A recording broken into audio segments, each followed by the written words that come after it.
Romney? That's kind of badminton. Governor Perry? Governor Perry, we were talking about Social Security, but if you want to talk about health care, I'm happy to do that. We are going to have a round on health care. I actually wrote my book, and in my book I said no such thing. What I said, actually, when I put my health care plan together, and I met with Dan Balls, for instance, of the Washington Post, he said, is this a plan that if you were president, you'd put on the nation? Have the whole nation adopt it? I said, absolutely not. I said, this is a state plan for a state. It is not a national plan. And it's fine for you to retreat from your own words in your own book, but please don't try and make me retreat from the words that I wrote in my book. I stand by what I wrote. I believe in what I did, and I believe that the people of this country can read my book and see exactly what it is. Thank you. We got plenty of questions for all the other candidates up here tonight, but I want to stick with you on this one, Governor Romney. Congresswoman Bachmann has said that President Obama has, quote, ushered in socialism during his first term. Governor Perry says that this administration is, quote, hell-bent toward taking America toward a socialist country. When Speaker Gingrich was asked if he believes President Obama is a socialist, he responded, quote, sure, of course he is. Do you, Governor Romney,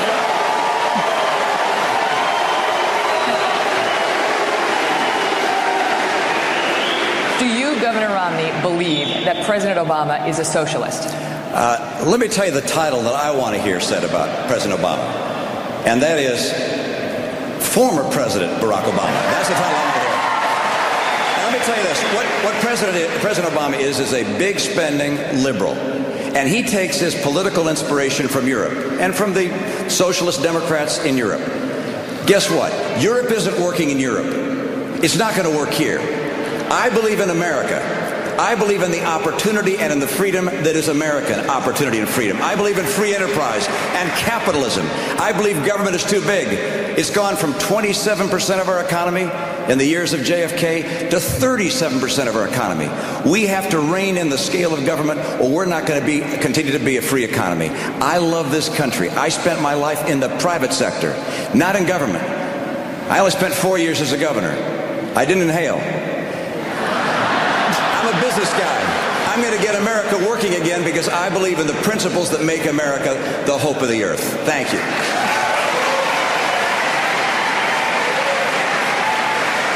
Governor Huntsman, this next one's for you. This week, President Obama proposed a tax hike on millionaires, saying that they need to pay their, quote, fair share. According to an August Gallup poll, 66% of American adults actually believe that a tax hike on the wealthy is a good idea to help tackle our mounting debt. Is there any scenario under which you could side with the 66% of people who believe that it is a good idea to raise taxes on millionaires? We're not going to raise taxes. This is the worst time to be raising taxes, and everybody knows that. We need to grow. We need to be reminded of what Ronald Reagan told us so beautifully, that which is great about America, freedom. We need to reestablish freedom in the marketplace. We need to address our underlying structural problems that we have. And in order to do that, we're going to have to fix our taxes. And we put forward a program endorsed by the Wall Street Journal that phases out for individuals all the loopholes, all the deductions, and creates 3 rates, 8, 14, 23. On the corporate side, it phases out all of the corporate welfare, all of the subsidies, and it gets it from 35 to 25%. This is exactly where we need to be. We need to grow. We need to create jobs.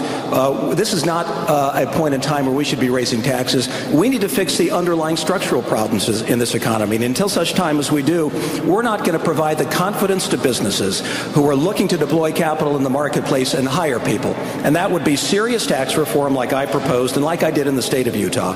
And that would be structural reform as well, dealing with Dodd-Frank and repealing Obamacare, because they are presenting tremendous uncertainty to the marketplace right now. Thank you, Governor. Mr. Kaine, this question was one of the top 10 video questions voted on by people online, and it comes to us from Lee Doran of Arlington, Virginia, via YouTube. My question is, if you were forced to eliminate one department from the federal government, which one would you eliminate and why? Thank you.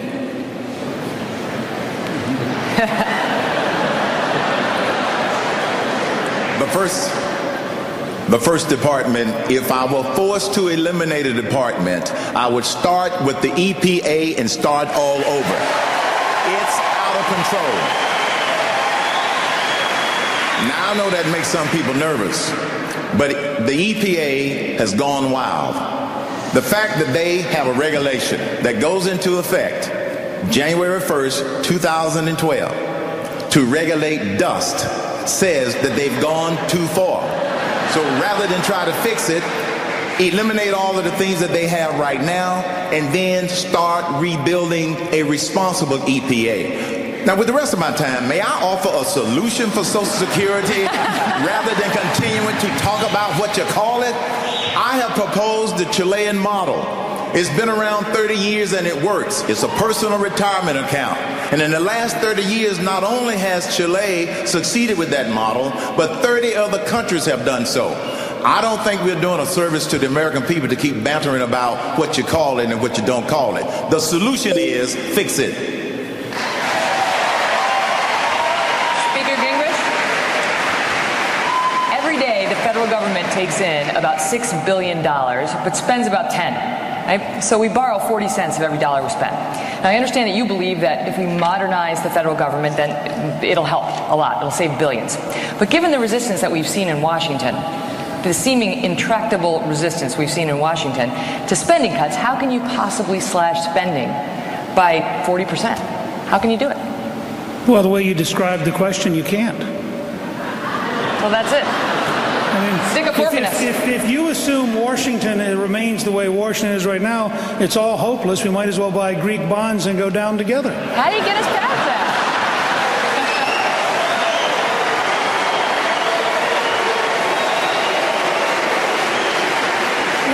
Next Thursday in Des Moines, I'm going to outline a 21st century contract with America.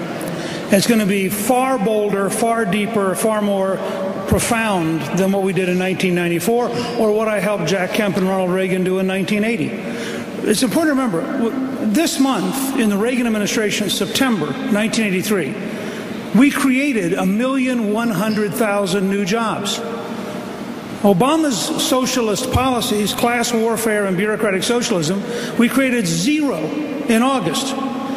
I believe with leadership we can balance the budget. I did it for 4 consecutive years. We went from $2.2 trillion projected deficit over a decade to $2.7 trillion projected surplus when I left. I think it is doable, but it takes real leadership. Thank you, Megan. The next question is for all of the candidates. It comes to us from Atlanta, Georgia, on the topic of education. Hi, I'm Stella Lohman from Atlanta, Georgia. I've taught in both public and private schools and now as a substitute teacher.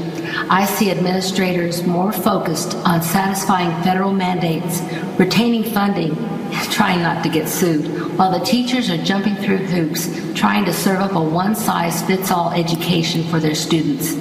What, as president, would you seriously do about what I consider a massive overreach of big government into the classroom? Thank you. That topic is for all candidates, and to get everyone to weigh in, 30 seconds each, please. Governor Johnson. I'm promising to submit a balanced budget to Congress in the year 2013. That's a 43% reduction in federal spending. I am going to promise to advocate the abolishment of the Federal Department of Education. The Federal Department of Education gives each state 11 cents out of every dollar that every state spends, but it comes with 16 cents worth of strings attached. So what America does not understand is that it's a negative to take federal money, give it to 50 laboratories of innovation, the states to improve on, and that's what we'll see, dramatic improvement. Senator Santorum. Yeah, 20 years ago, the federal contribution to education was 3%. It's not 11%, and our schools are doing worse. And it's exactly what Gary Johnson just said. It's because the federal governments are meddling. The bottom line problem with education is that the education system doesn't serve the customer of the education system. And who's the customer? The parents. Because it's the parents' responsibility to educate the children. It's been that responsibility from the moment they were born. They began the education of their children. At some point, the government has convinced parents that at some point it's no longer their responsibility. In fact, they force them, in many respects, to turn their children over to the public education system and wrest control from them and block them out of the participation of that. That has to change, or education will not improve in this country. Speaker Gingrich. I think you need very profound reform in education at the state level. You need to dramatically shrink the Federal Department of Education, get rid of virtually all of its regulations. And the truth is, I believe we'd be far better off if most states adopted a program of the equivalent of Pell Grants for K through 12, so that parents could choose where their child went to school, whether it was public or private or homeschooling, and parents could be involved. Florida has a virtual school program that is worth the entire country studying, as an example. Congressman Paul. If you care about your children, you'll get the federal government out of the business of educating our kids. In 1980, when the Republican Party ran, part of the platform was to get rid of the Department of Education. By the year 2000, it was eliminated, and we fed on to it. Then we, as Republicans, added No Child Left Behind. So the first thing a president should do is the goal should be set to get the government out completely, but don't enforce this law of No Child Left Behind. It's not going to do any good, and nobody likes it. And there's no value to it. The teachers don't like it, and the students don't like it. But there are other things that the federal government can do, and that is give tax credits for the people who will opt out. We ought to have a right to opt out of the public system if you want. Governor Perry. There are a lot of good ideas here on the side, whether it's cutting back on the Department of Education, making those types of reductions. I happen to believe we ought to be promoting school choice all across this country. I think the voucher system, charter schools all across this country, but there's one person on this stage that is for Obama's race to the top, and that is Governor Romney. He said so just this last week, and I think that is an important difference between the rest of the people on this stage and one person that wants to run for the presidency, being in favor of the Obama race to the top, and that is not conservative. Governor Romney. Nice try. Let me tell you what I think I do. One, education has to be held at the local and state level, not at the federal level. We need to get the federal government out of education. And secondly, all the talk about we need smaller classroom size, look, that's promoted by the teachers' unions to hire more teachers. We looked at what drives good education in our state. What we found is the best thing for education is great teachers. Hire the very best and brightest to be teachers, pay them properly, make sure that you have school choice, test your kids to see if they're meeting the standards that need to be met, and make sure that you put the parents in charge. And as president, I'll stand up to the national teachers' unions. Governor Romney, I want to give you more time. Did Governor Perry say something that wasn't true? I'm not sure exactly what he's saying. I don't support any particular program that he's describing. I think that the president, I think that the Secretary of Education, Arne Duncan, is doing a good thing by saying, you know what? We should insist that teachers get evaluated and that schools have the opportunity to see which teachers are succeeding and which ones are failing, and that teachers that are not successful are removed from the classroom. Those ideas by Secretary Duncan, that's a lot better than what the president did, which is cutting off school choice in the Washington, D.C. schools. So let's give us a full chance to talk about them. Congresswoman Bachmann. We need to do in education what's always worked historically, and that's local control with parents. What doesn't work is what we see happen right now.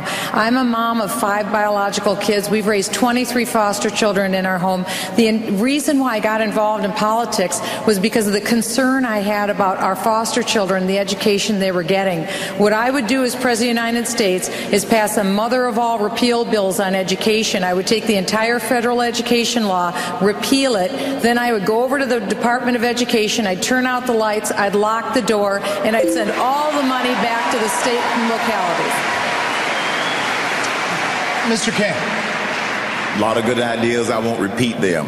All of the programs at the federal level where there are strings attached, cut all the strings. We've got to encourage parents to take advantage of choices, but provide those choices, and we must find ways to empower the students. This is how we're going to improve education, but primarily get the federal government out of trying to educate our kids at the local level.